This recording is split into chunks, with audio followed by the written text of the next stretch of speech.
Yeah, it's great. I mean, I did play some guitar during the time I was on bass with Oasis, but that was mainly in the studio and mainly acoustic stuff, which is probably what I do the most of. But getting back on electric was really, really cool.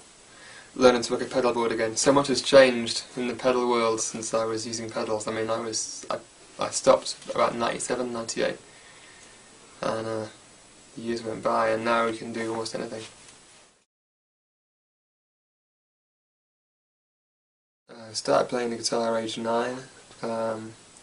Actually, before that, I had ukuleles and stuff knocking around the house. There's pictures of me with little ukuleles at about age 4, but I was using them as Action Man boats rather than guitars. But I started lessons at 9 at school, and had a couple, and then I broke the guitar. I kept leaning it. I won't demonstrate the whole thing, but I was leaning it up on things like straight like that, and it would just fall over, and the head came off a few times. I'll just give this to you for the moment.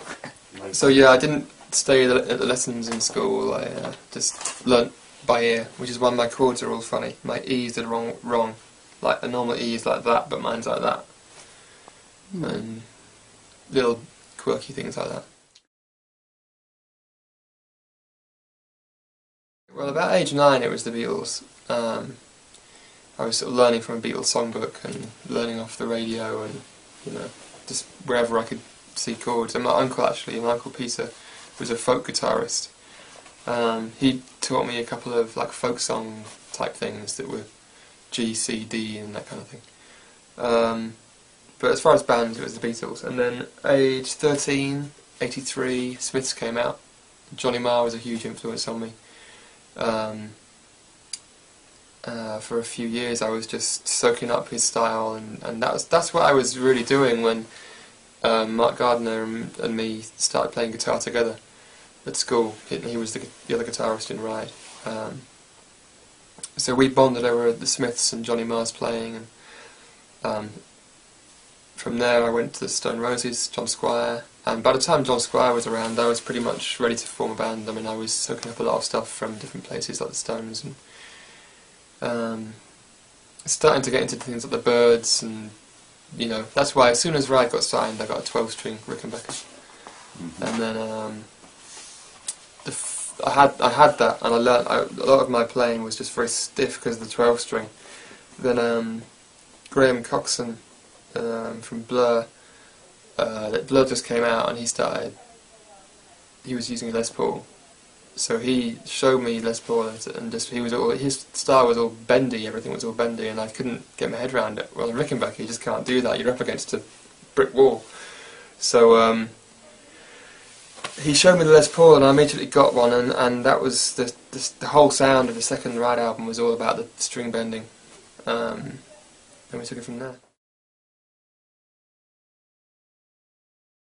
Yeah, it's been great, really good. I mean, we're going to go on stage for the first show in Glasgow, which is 2 months ago or so, beginning of April, I think. I had no idea whether. I mean, watching the support band, I was thinking, yeah, they seem to like him. You know, he's doing all right. I wonder if it'll be any different for us. And we came on, and it basically turned into just a heaving mosh pit, which was great, and everyone was singing along to all the words of the songs. The album had only been out for about 4 days, so this was astonishing, really. The crowds who've been getting at gigs seem to have just got on board with the material. They seem to have the album, seem to like it. I get a lot of good comments from people that come up to me outside the gig, you know. As far as reviews in the press, we've got some really nice reviews over the magazines and papers in England and Europe and possibly America too. Not so much in America, but we're going to work on you guys later. Yeah, well, I'm playing a Trina Lopez most of the time. I have a 355 as well. Sorry, 335. Tell us about the I'm sorry, the numbers. I call them the red one and the black one.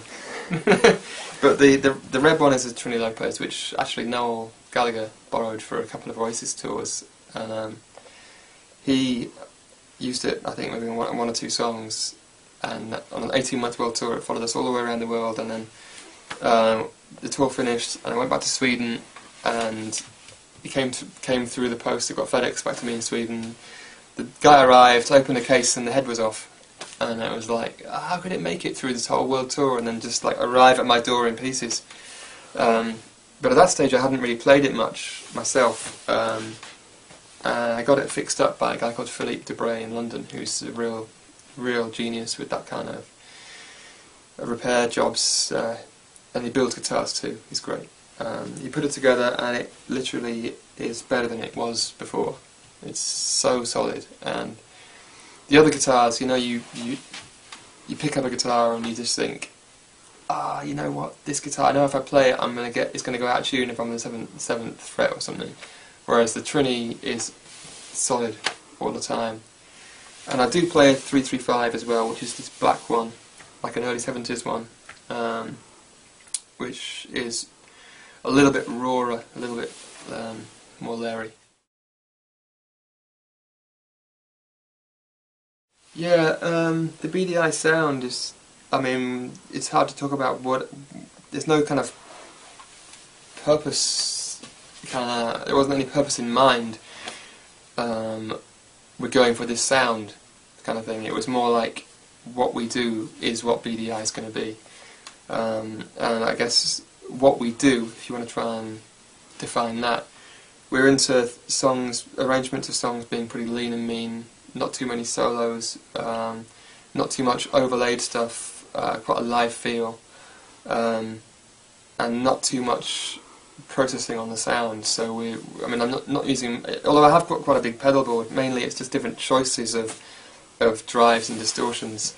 I'm not doing too much else to the sound. So yeah, it's the idea of it is pretty simple, and what I like about these guitars is they do sound good going straight into an amp. So I have a little Marshall 20-watt head, a nice old Marshall cab. There's no other amps going on, it's just that. The sound goes into like a tube screamer or a MXR, and then it might go into a little delay, but it's not, you know, not much. So what I like about the guitars is the source material is there, you know, the source sound's there.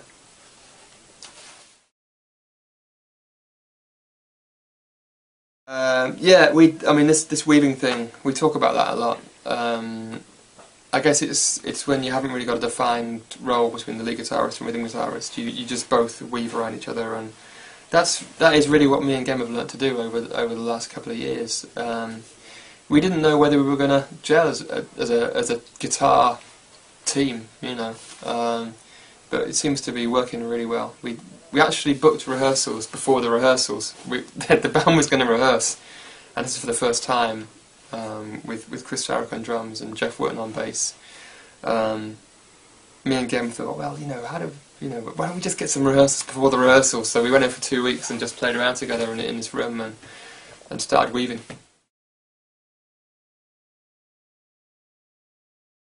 Chris, well, he's the best drummer I've ever played with. And I played with some really good drummers. I mean, Los Colbert from Ride is an astonishing drummer. Real Keith Moon, Mitch Mitchell, jazzy style, really great. I mean, a lot of different interests. He likes Indian music, he likes hip hop. He's got his tabla thing, and he's just an all-round great drummer and great guy. Alan White, who I started playing with before actually Oasis, I played with Gaz Farmer with Hurricane. He's an open-handed drummer, so it's all a different style, but he had a real definite style of his own, like the left-handed guy on a right-handed kit. So it's like this instead of like this, which is, it kind of changes the style. It's cool. That's Gaz. Then Alan White, who I played with in Oasis first, taught me to play the bass really, because I didn't really know anything about bass playing apart from that you're supposed to stick with the kick drum. So that's what I kind of tried to do, and me and Alan did develop a real bass and drum kind of, I guess, telepathy or something, you know, where we just I'll be able to finish a song without looking at him. I'd know when he was going to, you know, hit the drums without seeing him. But he did make me deaf in one ear, because I got so close to him on the first Oasis tour with Alan that he killed my left ear with his cymbals, which ain't going to come back. after Alan, I played with Steve White, his brother, who was a real heavy-hitting rock drummer, who was great as well. And then Zach Starkey came along, who was an absolutely astonishing drummer. He's got all the best things about Ringo, his dad, and Keith Moon, who taught him, and everything else along the way. I mean, he's a real... He grew up with punk rock, so he's got a whole other set of tastes too in his playing. He's great. And from Zach, we went to Chris, and if I forgot someone, don't shoot me. Chris Sharrock for Oasis, I'd say he's sort of like me and Gem in that when he joined the band, he didn't have to learn the songs, he knew them. When I first played Champagne Supernova, I didn't necessarily know